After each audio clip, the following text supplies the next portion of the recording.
नमस्कार दोस्तों। आज का विश्लेषण जिमी कार्टर पर उनका निधन हुआ है और वो एक मूंगफली के किसान थे और वो किसान अमेरिका का राष्ट्रपति बना। तो उनके जीवन के कुछ पहलू, कुछ घटनाएं, आज का विश्लेषण जिमी कार्टर पर। अमेरिका के पूर्व राष्ट्रपति जिमी कार्टर का निधन हुआ है और पूरे 100 साल जिए हैं। बहुत खुशी की बात है उनके और उनके परिवार के लिए।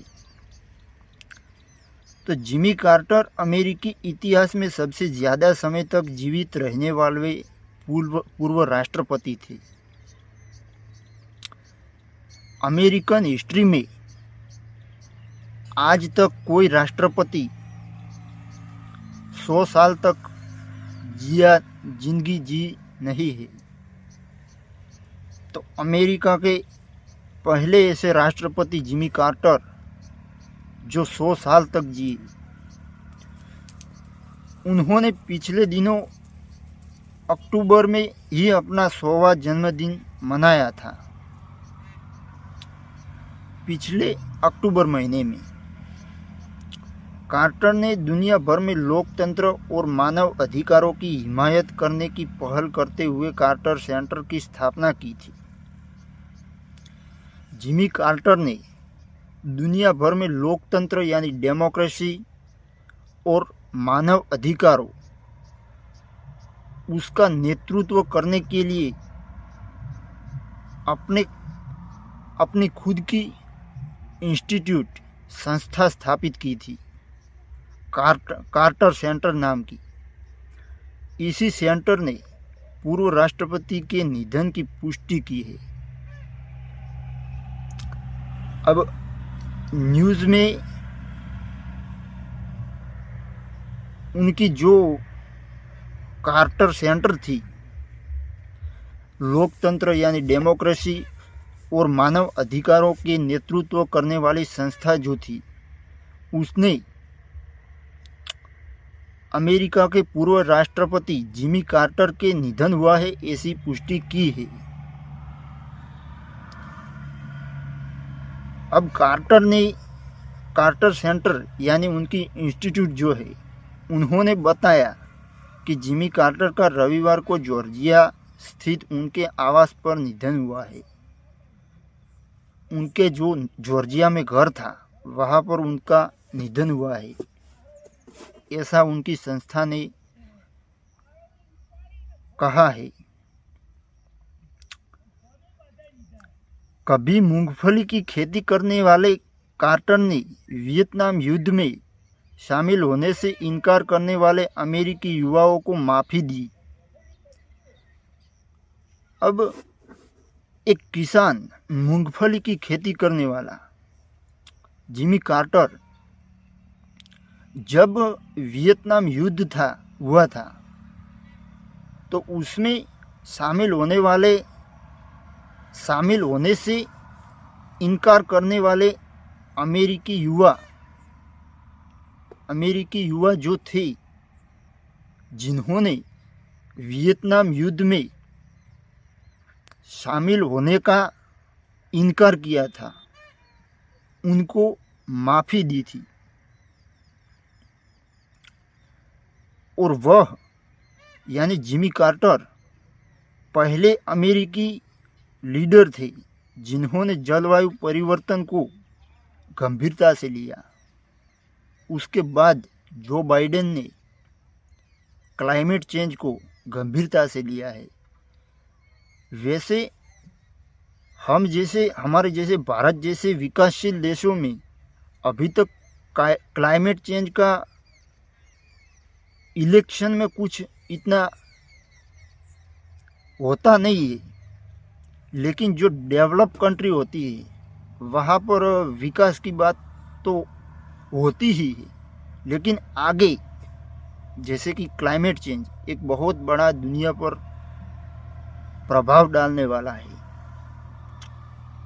उसकी नींव जिमी कार्टर ने रखी थी और उन्होंने इसे गंभीरता से लिया था, क्लाइमेट चेंज को।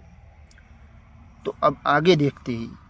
अंतर्राष्ट्रीय स्तर पर उन्होंने इजराइल और मिस्र के बीच शांति समझौता कराने में अहम भूमिका निभाई।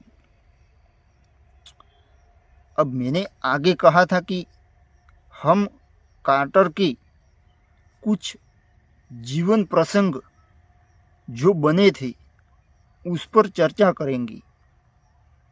तो उन्होंने राष्ट्रपति रहते हुए इजराइल और मिस्र के बीच शांति समझौता यानी पीस एग्रीमेंट कराने में एक अहम भूमिका निभाई थी उनके कार्यकाल के दौरान। लेकिन ईरान में बंधक संकट और अफगानिस्तान पर सोवियत संघ के हमले जैसे मसलों पर उन्हें संघर्ष करना पड़ा। अब उस दौरान की बात है जब ईरान में बंधक संकट, अब ये क्या है वो आप जानकारी न हो तो आप गूगल कर लेना। और दूसरा, अफगानिस्तान पर सोवियत संघ ने जो हमला किया था, इस तरह के मसलों पर, मुद्दों पर उनको कुछ तकलीफें आई थी। उन्होंने ऐसे समझौतों पर सुलझाने में, ऐसे मसलों को सुलझाने में उन्हें संघर्ष करना पड़ा था। तो आगे कार्टर ने 1979 में चीन के साथ दोस्ती की पहल करते हुए घोषणा की कि अमेरिका चीन के साथ औपचारिक यानी खास कूटनीतिक रिश्ते कायम करेगा। अब 1979 में चीन के साथ दोस्ती की पहल करते हुए जिमी कार्टर ने घोषणा की कि अमेरिका चीन के साथ खास कूटनीतिक रिश्ते बनाएगा। इसका मतलब था कि अमेरिका को ताइवान से अपने संबंध तोड़ने थे और ताइपे का दूतावास बंद करना पड़ा। अमेरिका को ताइवान से संबंध तोड़ने थे और ताइपे जो ताइवान की राजधानी है, उसका दूतावास उसके कारण बंद करना पड़ा। अब जो ताइवान देश है वो एक डिस्प्यूटेड कंट्री है। अब चीन के कुछ समर्थक जो ऐसा मानते हैं कि ताइवान चीन का एक अभिन्न अंग है, और दूसरा कुछ समुदाय जो चीन के विरुद्ध ऐसा मानता है कि ताइवान एक स्वतंत्र देश है। तो कार्टर ने राष्ट्रपति के रूप में अपना एक कार्यकाल पूरा किया, लेकिन 1980 में हुए चुनावों में रोनाल्ड रेगन से बुरी तरह हार गए। 1979 में जब चीन के साथ दोस्ती की पहल की और बाद में जब 1980 में चुनाव हुआ तो उनके सामने चुनाव में खड़े थे रोनाल्ड रेगन,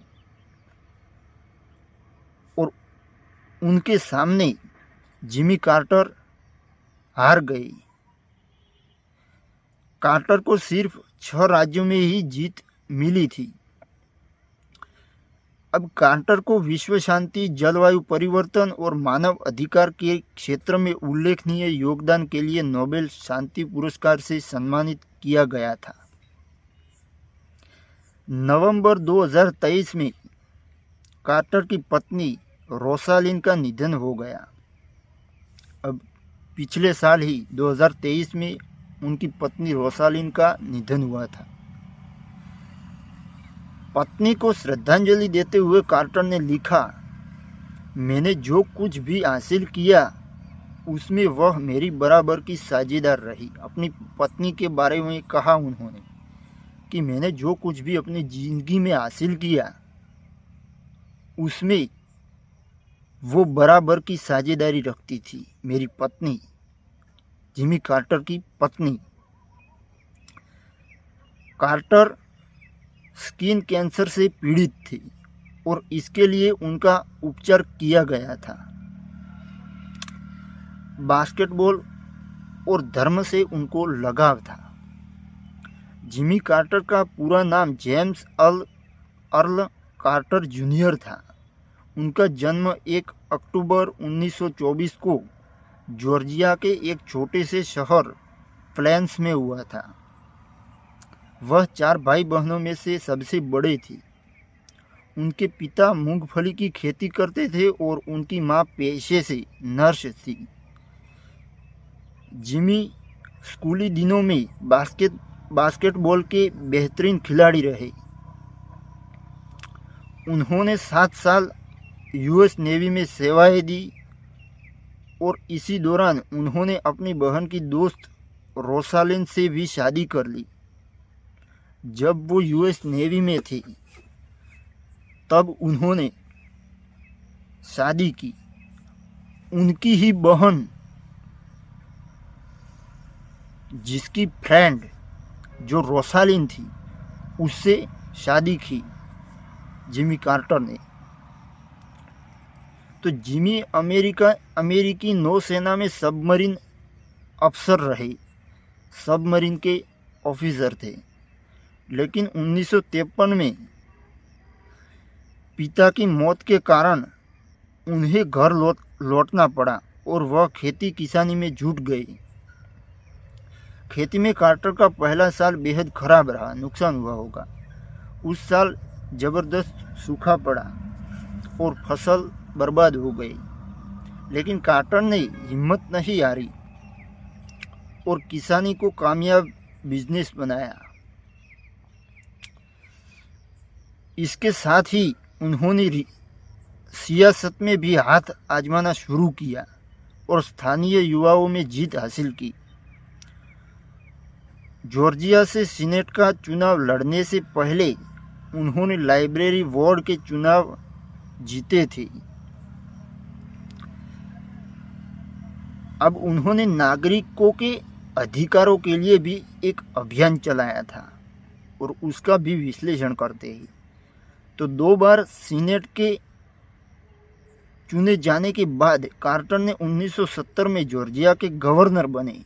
इसके बाद उन्होंने नागरिक अधिकारों के लिए कई काम किए। राष्ट्रपति के रूप में अपने पहले भाषण में उन्होंने नस्लीय भेदभाव पर प्रहार किया। उन्होंने साफ तौर पर कहा, मैं आपसे साफ साफ कहना चाहूँगा कि नस्लीय भेदभाव का दौर खत्म हो गया है।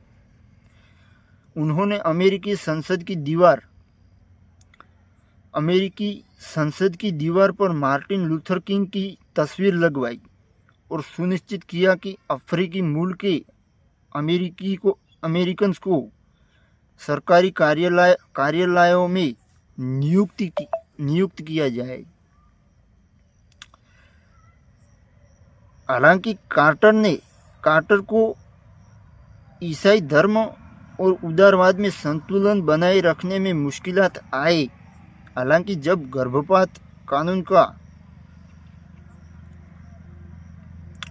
मामला सामने आया तब उन्होंने गर्भपात का समर्थन तो किया, लेकिन साथ ही उन्होंने इसके लिए पर्याप्त फंड भी नहीं दिया।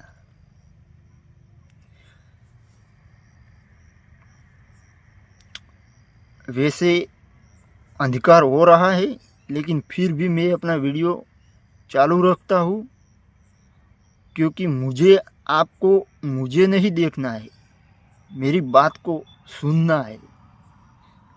ओके, तो उसके लिए माफ़ी चाहता हूँ, लेकिन फिर भी वीडियो चालू रखता हूँ। तो राष्ट्रपति के रूप में कार्यालय में पहले ही दिन कार्टर ने लाखों अमेरिकी युवाओं को माफ़ी का ऐलान किया, जिन्होंने वियतनाम वॉर में जाने से इनकार कर दिया था। ठंड भी ज़बरदस्त लग रही है, लेकिन क्या करें। उनके एक कटु आलोचक बेरी क्वडवाटर ने इस फैसले को बेहद शर्मनाक बताया था। कार्टर ने भी माना कि उनके लिए ये फैसला करने सबसे मुश्किल था। कार्टर ने कई अहम ओहदों पर महिलाओं की नियुक्ति की। इसके अलावा वह पहले अमेरिकी राष्ट्रपति थे जिन्होंने क्लाइमेट चेंज को गंभीरता से लिया। कार्टर ने व्हाइट हाउस में जींस और स्वेटर पहना और गर्मी बढ़ाने वाले बिजली उपकरणों को बंद कराया। ये संदेश दिया कि बिजली यानी ऊर्जा को गंभीरता से लेने की जरूरत है। उन्होंने छत पर सोलर पैनल लगवाए। हालांकि उनके बाद राष्ट्रपति पद संभालने वाले रोनाल्ड रेगन ने इन पैनल्स को हटवा दिया था।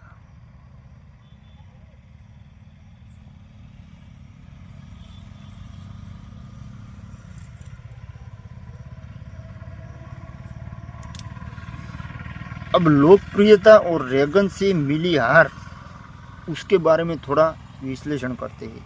1980 में अपनी डेमोक्रेटिक पार्टी की उम्मीदवारी के लिए उन्होंने सेनेटर एडवर्ड कैनेडी की गंभीर चुनौती का सामना किया और सफल रहे। लेकिन उसके बाद वे चुनाव में सिर्फ 41% मत ही हासिल कर पाए। रिपब्लिकन पार्टी के रोनाल्ड रेगन ने उन्हें चुनाव में हरा दिया। अपने कार्यकाल के अंतिम दिन कार्टर ने ईरान के साथ बंधक संकट के खत्म होने का ऐलान किया। लेकिन बंधक हुए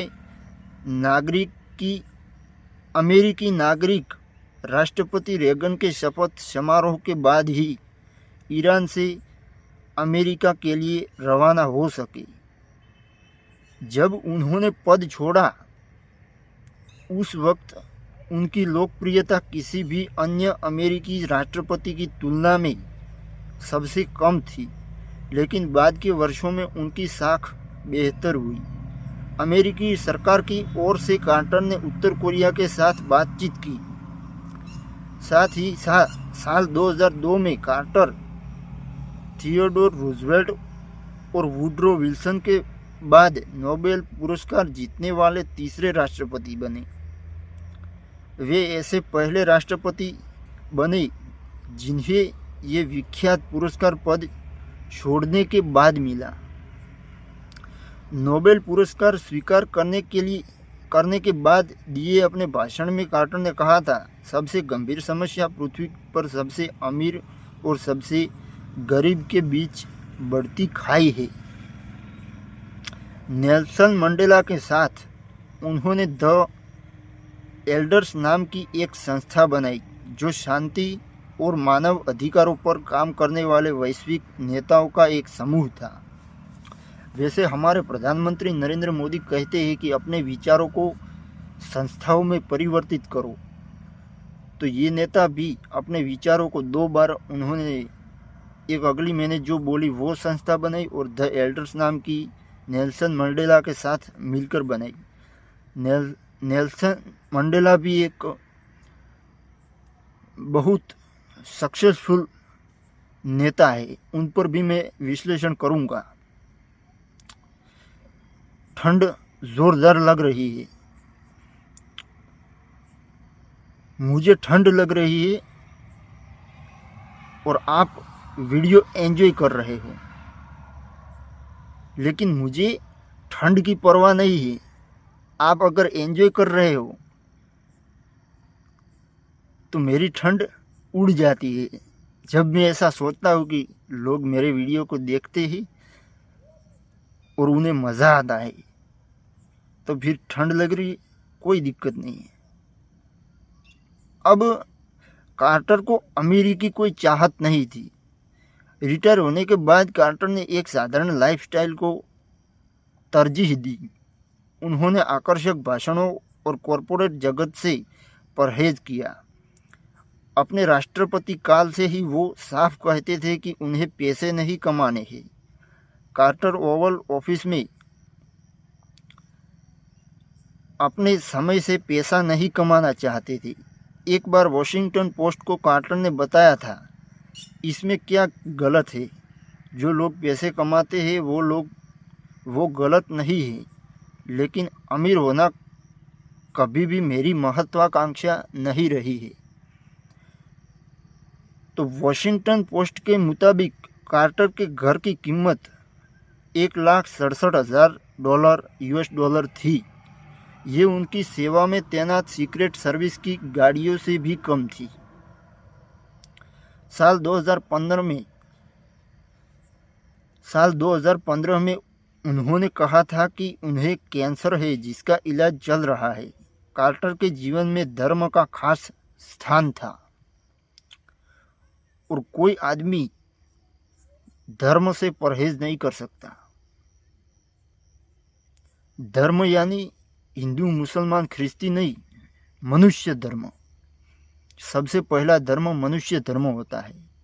हिंदू मुसलमान ख्रिस्ती ये तो हमारी जीवन जीने की शैलियाँ है। तो एक बार उन्होंने कहा था, आप सार्वजनिक सेवा और धर्म के बीच का नाता नहीं तोड़ सकते। उन्होंने धर्म पर कहा था कि आप सार्वजनिक सेवा और धर्म के बीच का नाता नहीं तोड़ सकते। मैंने कभी भी भगवान और अपने सियासी फर्ज में कोई द्वंद्व नहीं पाया है। तो ये था जिमी कार्टर के निधन पर आज का विश्लेषण। आपका बहुत बहुत धन्यवाद। Bye bye. Thank you.